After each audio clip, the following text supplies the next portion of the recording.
भगवत प्राप्ति होती है। ये 11 आपके हर समय के साक्षी हैं। पृथ्वी वायु आकाश मापो ज्योतिर्मनोन्तका बुद्धिरात्मा च सहिता धर्मम पश्यन्ति नित्यदा।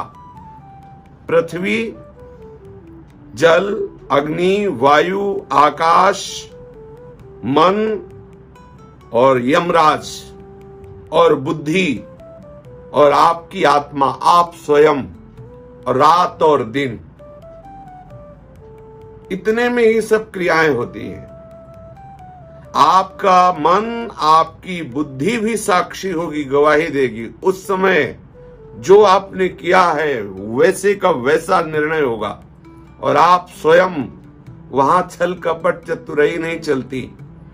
आपकी आत्मा स्वयं उसकी गवाही है, आपने ऐसा किया।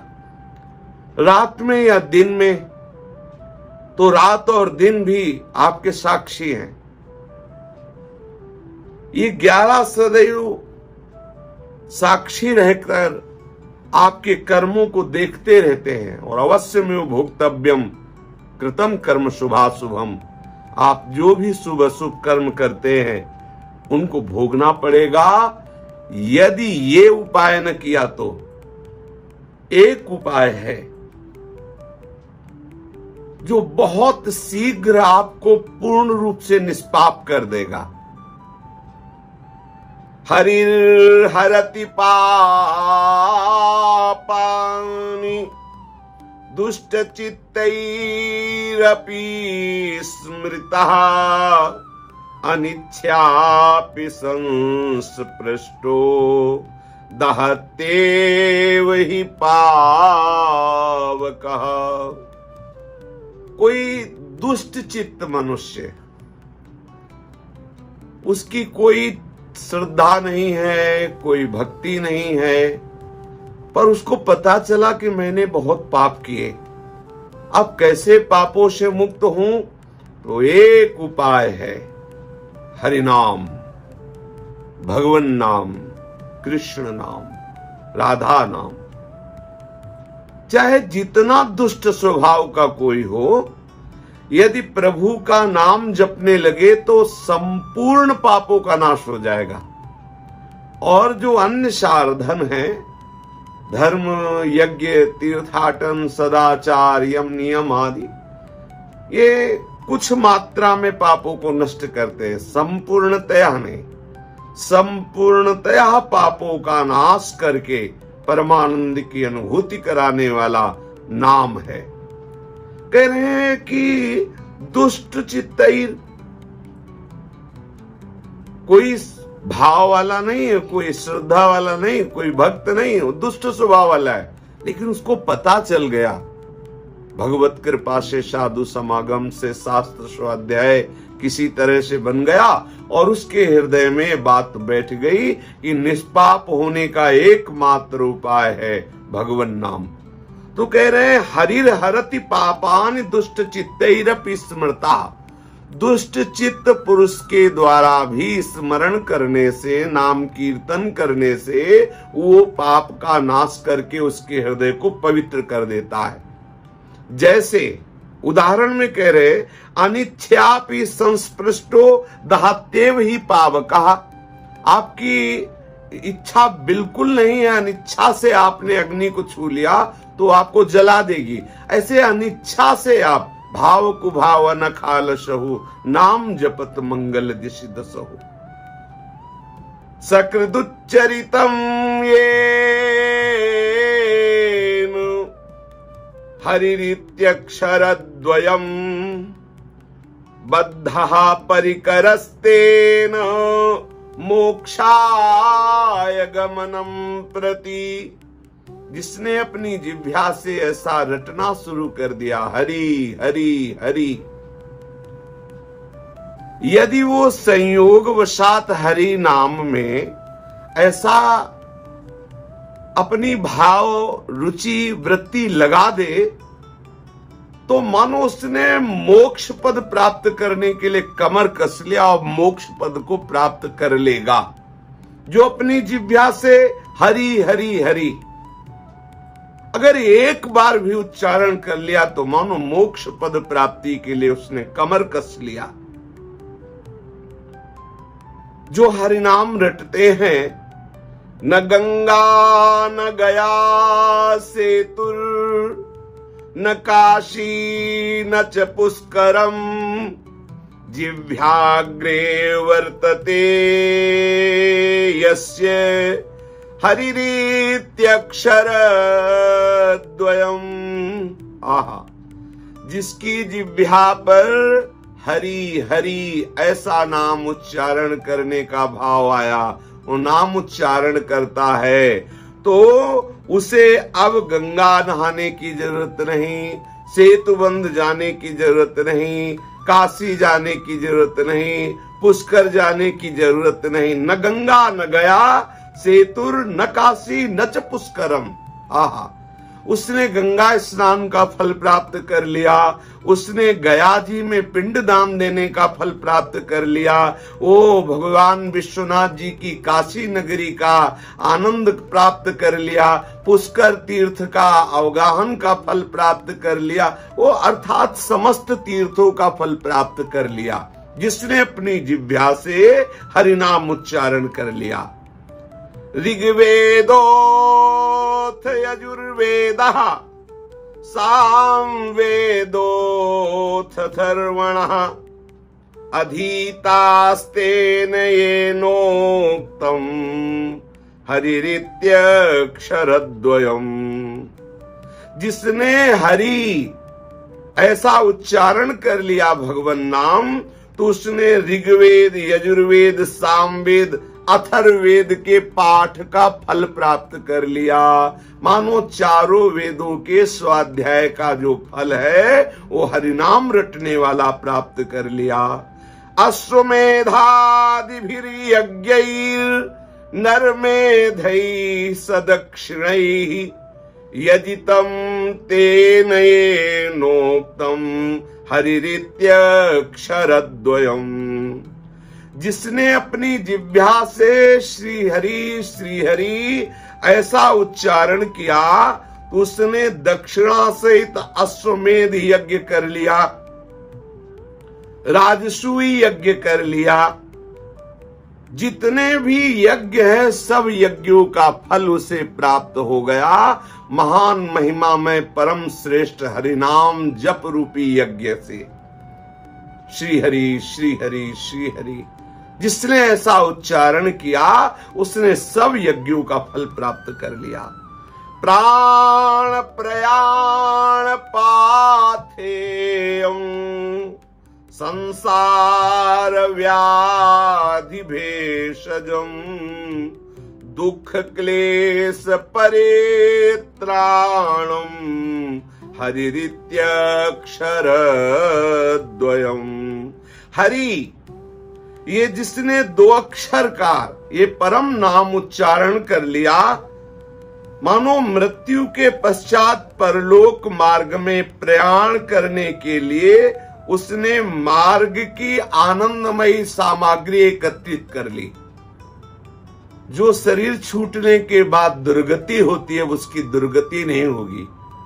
वो पाथे, मार्ग का पाथे एकत्रित कर लिया, जिसने अपनी जिह्वा से हरि नाम उच्चारण कर लिया। महान मंगल, महान आनंद होगा जो अपनी जिह्वा से हरि नाम उच्चारण कर लेता है।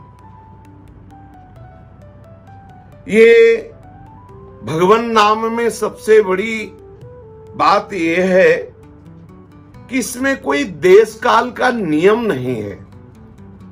वैदिक मंत्रों में, गुरु मंत्र में ऐसी मर्यादा है कि आप ऐसी अवस्था में, आप ऐसी जगह में, आप ऐसे जप करें, आप ऐसे नियम है, लेकिन हरिनाम में नहीं। बोले न देश काल नियमः, शौचा शौच विनिर्णयः, परम संकीर्तनादेव राम रामेति मुच्येत। आहा, राम रामेति मुच्यते।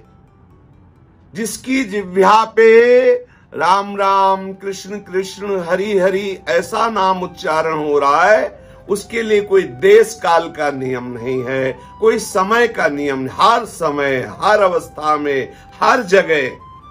न देश नियमो राजन काल नियमस्तथा विद्यते नात्र संदेहो विष्णुर्नामानुकीर्तने।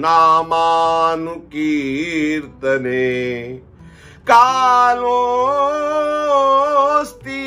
यज्ञे दाने वा स्नाने कालोऽस्ति सज्जपे विष्णु संकीर्तने कालो नास्त्यत्र पृथ्वीपते।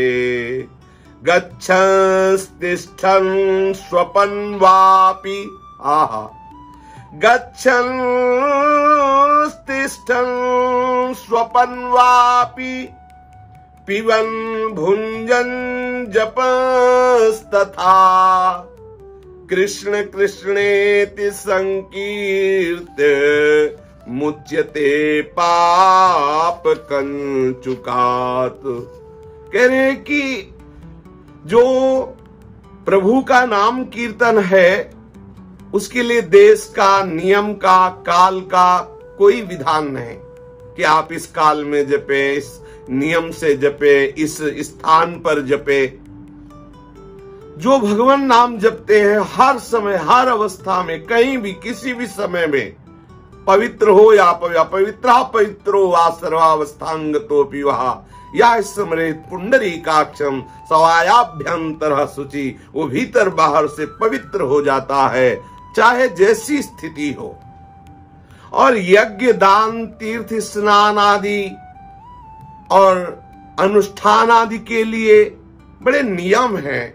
शुद्ध काल की अपेक्षा है, पवित्रता की अपेक्षा है। लेकिन प्रभु के नाम जपने के लिए, प्रभु के नाम कीर्तन के लिए बोले चलते फिरते, खड़े रहते, सोते, खाते, पीते, किसी भी अवस्था में आप हो, कृष्ण कृष्ण कृष्ण कृष्ण जो ऐसा उच्चारण करता है वो संपूर्ण पापों से छूट जाता है। पाप की प्रवृत्ति का भी नाश हो जाता है। और जो साधन हो थोड़ा पाप नष्ट करते हैं, लेकिन पाप संपूर्ण रूप से नष्ट तभी माना जाता है जब पाप प्रवृत्ति का नाश हो जाता है। श्री कृष्ण नाम में, हरि नाम में, राम नाम में, राधा नाम में संपूर्ण पापों का नाश करने की सामर्थ्य। केवल इतना ही नहीं, अगर आप मोक्ष चाहे तो मोक्ष, परम पद, प्रेम जो चाहे वो नाम से प्राप्त हो जाता है। कृष्णेति मंगलम नाम यस्य वाचि प्रवर्तते भस्मी भवन्ति सद्यस्तु महापातक कोटयः। सर्वेषामपि यज्ञानां लक्षणानि व्रतानि च तीर्थस्नानानि सर्वाणि तपास्य स्नानानि च। वेद पाठ सहस्राणि प्रादक्षिण्यं भुवः सतम कृष्ण नाम जपस्यास्य कलां नार्हन्ति षोडशीम्। जिसकी जिह्वा पर कृष्ण कृष्ण कृष्ण कृष्ण ये मंगलमय नाम नृत्य करता रहता है, उसके करोड़ करोड़ महापाप नष्ट हो जाते हैं, राशि के राशि पाप नष्ट हो जाते हैं। सारे यज्ञ उसने कर लिए, लाखों व्रत कर लिए, सब तीर्थों में स्नान कर लिया, सारी तपस्याएं कर ली, सब उपवास का फल उसे प्राप्त हो जाएगा जो केवल कृष्ण कृष्ण कृष्ण हरि हरि हरि ऐसा उच्चारण करता है। कह रहे हैं कि उसने हजारों बार वेदों का पाठ कर लिया, सैकड़ों बार उसने पृथ्वी की परिक्रमा कर ली, संपूर्ण पृथ्वी की परिक्रमा का फल उसको प्राप्त होता है जिसकी जिह्वा से कृष्ण कृष्ण कृष्ण ऐसा नाम उच्चारण होता है। आश्चर्ये वा भये शोके छते वा मम नाम यः व्याजेन वा स्मरेद्यस्तु स याति परमां गतिम। आहा, किसी बात के आश्चर्य में ओ कृष्ण, अरे राधा, हा राम, ऐसा जो आश्चर्य में, भय में, शोक में, चोट लगने पर किसी को संकेत में बुलाने से भगवान नाम उच्चारण कर लेता है, वो समस्त पापों से मुक्त होकर परम गति को प्राप्त होता है। मृत्यु या जीवन चाहे जब कभी हो, भगवान नाम अमोघ है, इसका कभी नाश नहीं होता। आपने बोल दिया कृष्ण, इसका महान फल आपको प्राप्त होगा। आप धैर्य और विश्वास रखिए। भगवान शंकर भगवती उमा से कहते हैं, ईशोहम सर्व जगताम नाम नाम विष्णुर्हि जापकः सत्यम सत्यम वदाम्येव हरिर्नान्या गतिर्नृणाम्।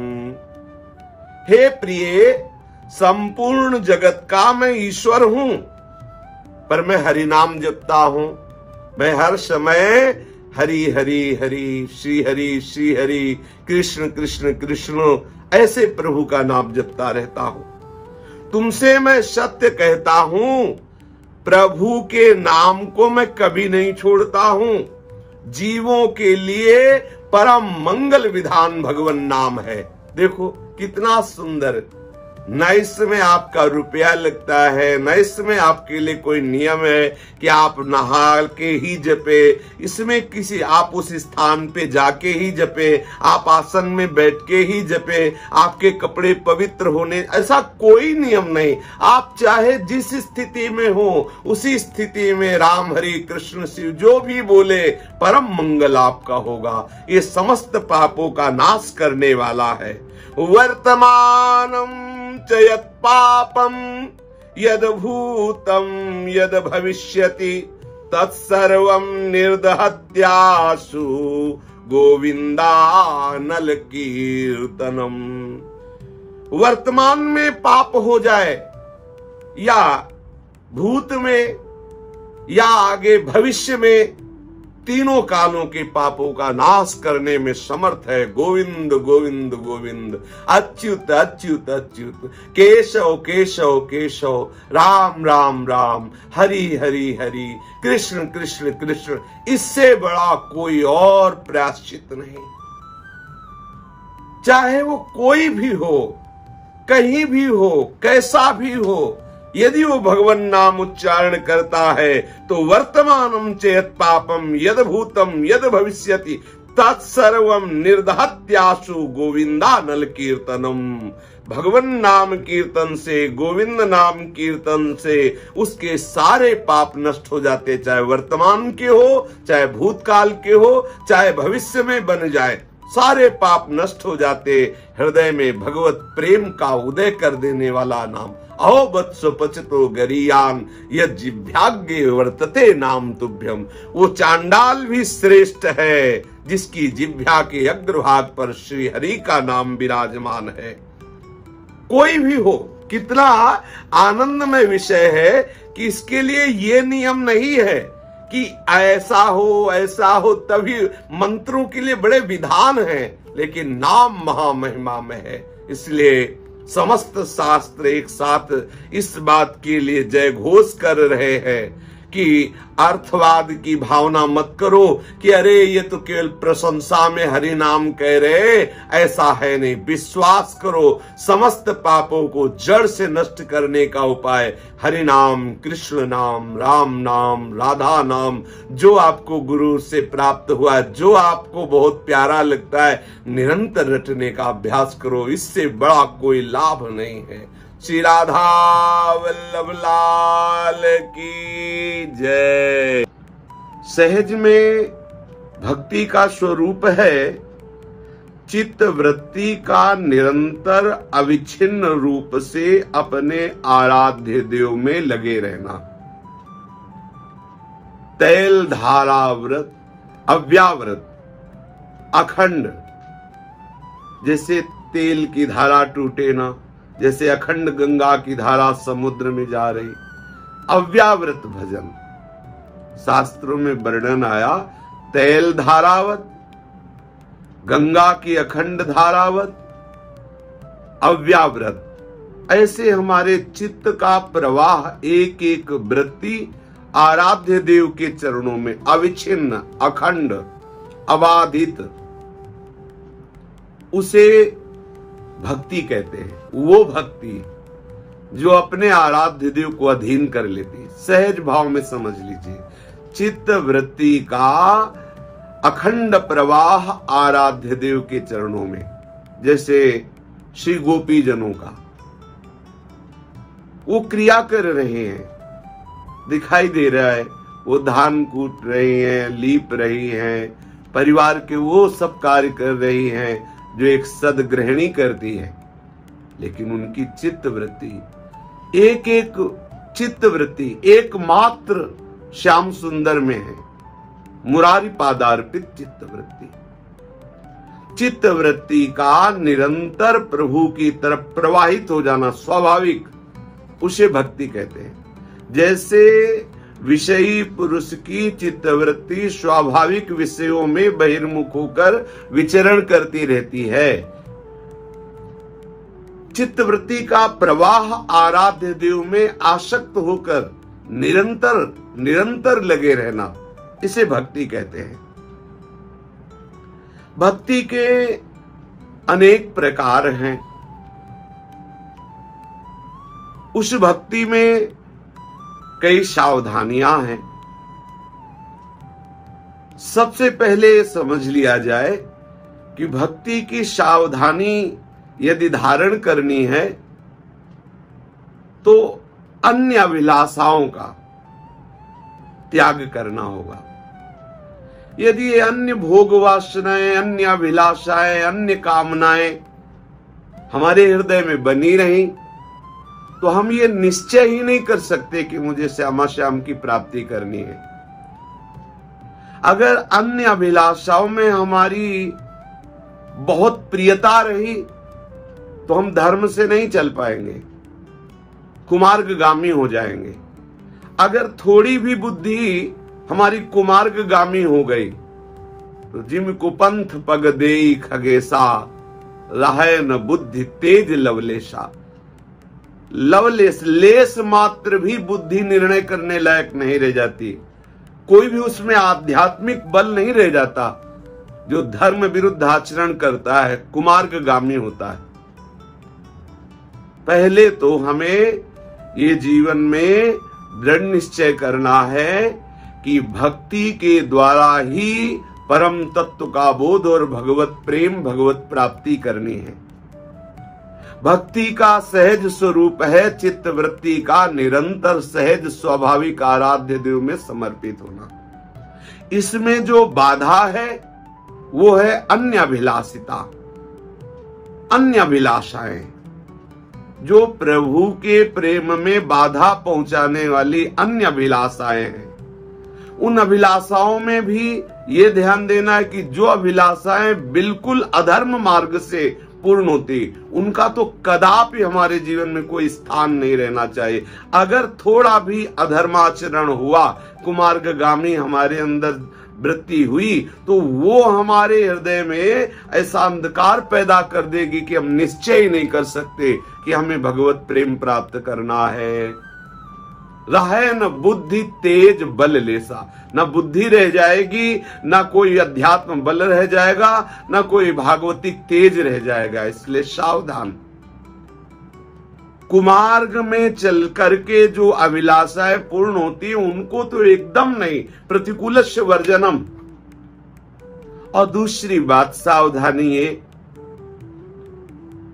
कि जो सतमार्ग से चल करके अभिलाषाएं पूर्ण होनी है, अगर वो अभिलाषाएं हमारे प्रीतम में बाधा पहुंचाती, प्रीतम के मिलन में, जैसे हमारे अंदर अन्य लोगों की चाह, अन्य अन्य और चाह, तो फिर हमारे अंदर ये चाह नहीं हो पाएगी कि मैं श्री कृष्ण के लिए रोऊं, मैं श्री कृष्ण की रूप माधुरी में उन्मत्त होकर के उनकी लीलाओं का गायन करते हुए शरीर शुद्धि का विस्मरण करके विचरण करूं, अपने ही नवनिवृत्त निकुंज में अंतःकरण में अनुभव करके उसमें विचरण करूं। ये हमारे अंदर ही नहीं आएगा। इसलिए सबसे प्रार्थना है, आप चाहे गृहस्थ हो चाहे विरक्त हो, आपको जो कर्तव्य है वो कीजिए, लेकिन अभिलाषा मत रखिए कि मुझे ये फल मिले। उस अभिलाषा को प्रभु के चरणों में समर्पित कर दीजिए। हे प्राण प्यारे प्रभु, मेरी एक ही अभिलाषा है कि आप मिल जाएं। आपके मिलने में मेरी जो अभिलाषाएं, जो वासनाएं, जो कामनाएं बाधा पहुंचाने वाली है नाथ, उनको कभी पूर्ण ना करना। और प्रभु के चरणों का जो हम आराधन भक्ति स्वरूप से कर रहे हैं, उसमें समझना है कि यदि हम अन्य भोगों की कामनाएं हृदय में लेकर के चलेंगे तो हमारे प्रभु का स्वभाव पहले वो कामनाएं पूर्ण करेंगे। अब पता नहीं कितना अंतराय उन कामनाओं के भोगने में लग जाएगा। जैसे विभीषण जी प्रभु के श्री चरणों में समर्पित होते हैं आकर के, तो सबसे पहले प्रभु उनकी जो आंतरिक कामना थी, विभीषण जी ने स्वीकार किया, उन कछु प्रथम वासना रे, प्रभु ने सबसे पहले लंकाधिपति बनाया। अगर वो ये कामना न करते हुए तो प्रभु अपने समीप रख लेते, अपने साकेत धाम ले जाते, अपनी नित्य लीला में रखते, लेकिन उनको कहा तुम्हें कल्प तक लंका का राज्य करो। कोई भी कामना, जब ध्रुव जी ने परम पद की कामना की और जब प्रभु का साक्षात्कार हुआ तो उनके हृदय में जलन हुई कि ऐसे सौंदर्य माधुर्य प्रभु का संग नहीं मांगा, ऐसे प्रभु के नित्य श्री अंग सेवा नहीं मांगा, ऐसे प्रभु की समीपता न मांगकर मैंने परम पद मांगा, ये त्रुटि कैसे बनी रही।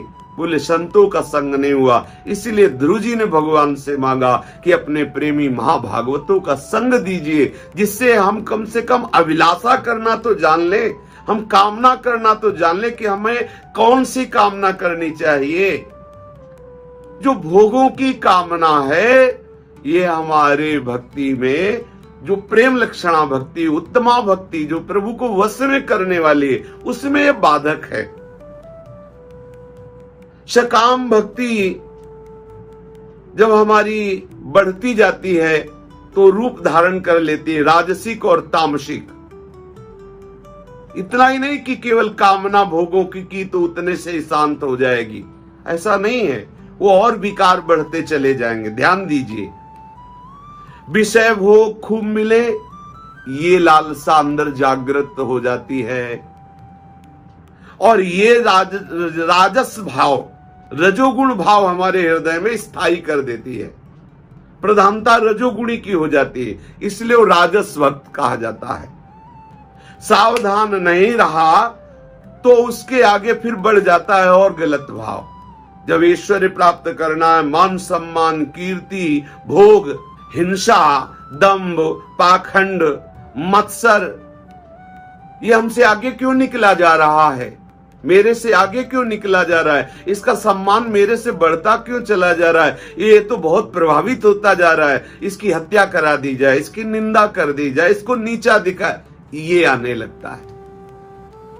इसलिए साधक को सावधान रहना चाहिए, उत्तमा भक्ति हृदय में धारण करना चाहिए। उत्तमा भक्ति महामहिमामयी है। उत्तमा भक्ति का श्रेष्ठ स्वरूप है पूर्ण समर्पण हो जाना, प्रभु के चरणों में पूर्ण समर्पण हो जाना। अब जोई जोई प्यारो करे सोई मोहि भावे, हे नाथ अपना जीवन मैंने आपके चरणों में समर्पित कर दिया। प्रभु के वचनों पर विश्वास करे, भगवान करे योगक्षेमम वहाम्यहम्, तुम चिंता मत करो, तुम तो सर्वधर्मान परित्यज्य मामेकम शरणम व्रज अहम त्वाम सर्व पापेभ्यो मोक्षयिष्यामि मा शुचा। तुम केवल मेरे चरणों का